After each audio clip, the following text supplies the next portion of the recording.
Did you know that India once had a temple with a floating idol? Welcome to Konark sun temple, Orissa. ఈ temple puri నుంచి exact 36 kilometres డిస్టెన్స్లో అయితే ఉంటుంది. ఈ టెంపుల్ని 13th సెంచరీలో కన్స్ట్రక్ట్ చేశారు. దీని కన్స్ట్రక్షన్లో ఒక మ్యాసివ్ మ్యాగ్నెట్ని టెంపుల్ టాప్లో యూజ్ చేయటం వల్ల టెంపుల్లో ఉండే సూర్యదేవుని ఐడల్ మిడిల్ ఆఫ్ ద ఎయిర్లో ఫ్లోట్ అవుతూ బ్యాలెన్స్ అయ్యేదంట. ఈ మ్యాగ్నెటిక్ పవర్ సముద్రంలో షిప్ కాంపస్ని డిస్టర్బ్ చేయటం వల్ల షిప్లో ఉండే కొంతమంది సైలర్స్కి నావిగేషన్ ప్రాబ్లం వచ్చేదంట. ఆ రీజన్ వల్ల కొంతమంది పోర్చుగీస్ అటాకర్స్ టెంపుల్ని డిస్ట్రాయ్ చేయడానికి వచ్చినప్పుడు ఇందులో ఉండే సూర్యదేవుని విగ్రహాన్ని తీసి పూరిలో సేఫ్గా అయితే ఉంచారంట. అప్పటి నుంచి ఈ టెంపుల్లో no idol and no offerings.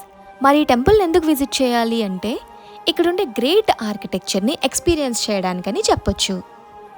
సూర్యదేవుని రథం షేప్లో ఉండే ఈ టెంపుల్లో టోటల్ 24 వీల్స్ అండ్ 7 హార్సెస్ అయితే ఉంటాయి. ఆ 24 వీల్స్ 24 అవర్స్ని రిప్రజెంట్ చేస్తుంది. అలానే 7 హార్సెస్ కూడా వీక్లో ఉండే 7 డేస్ని అయితే రిప్రజెంట్ చేస్తాయి. 1984లో యునెస్కో వరల్డ్ హెరిటేజ్ సైట్గా ఈ టెంపుల్ని అయితే డిక్లేర్ చేశారు. ఇక్కడుండే చక్రాస్ని సన్ డైల్గా అయితే పిలుస్తారు.